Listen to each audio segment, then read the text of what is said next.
Dave Bry wrote a piece for The Guardian back on Saturday.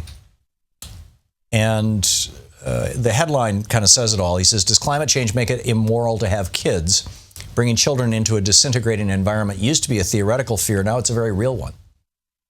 He said, it's not really fair. For a while, the world is a wonderful place, one we humans have made nicer for ourselves with wonderful inventions like books and record players, pizza and penicillin. It's also a really awful place, one we're ravaged with deforestation and smog, nuclear weapons, and mountains of pizza delivery boxes. The awfulness seems to be getting worse, especially now that climate change has sped up. Sea level rise that was supposed to take centuries has recently been projected as taking just decades. This complicates the already difficult decision of whether or not to have a kid. I would say no, it doesn't.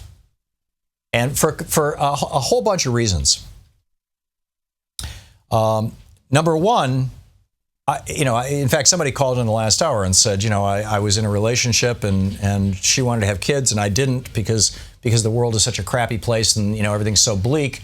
I didn't think it was fair to bring a child into it, and that broke up our relationship. And it really saddened me to hear that. When Louise and I got married in 1971, as I recall, the existential threat to the United States and to the world was nuclear war. We were all concerned about nuclear winter. Both Louise and I grew up in the 1950s and early 60s in the era when we both experienced duck and cover. I mean, we got the PTSD as 6-year-olds in elementary school when suddenly the siren and the bells would start ringing in the school, rah, rah, rah, rah, bang, bang, bang, and we all had to dive under our desks. And we had the very specific way. You'd take 3 fingers and you put them over your eyes so that they don't get blinded by the nuclear blast. And then you put your thumbs over your ears so that your eardrums don't get blown out during the nuclear blast. And that way your eyes and your eardrums are intact as your body is cooked to a crisp. And, I remember that. And the world in 71, 70, I think it was about 13 months after we got married, we gave birth to our first child. Not planned, but not unplanned.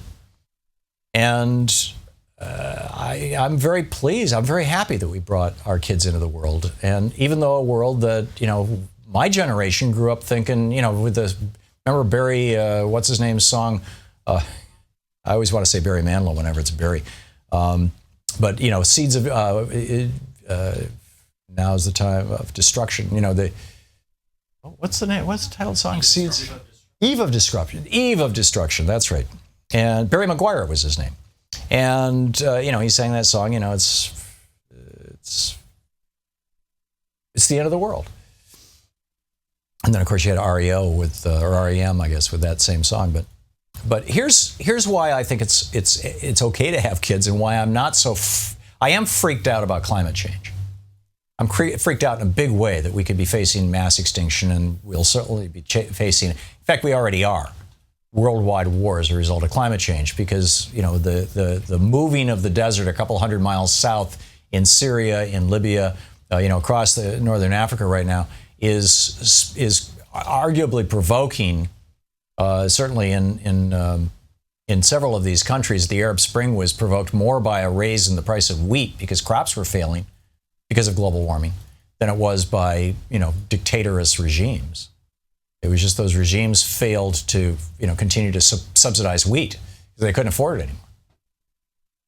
So, A, change is coming, and B, if we go to 5 or 6 degrees, we're looking at times like the PETM, but even in the PETM, most of the large mammals survived.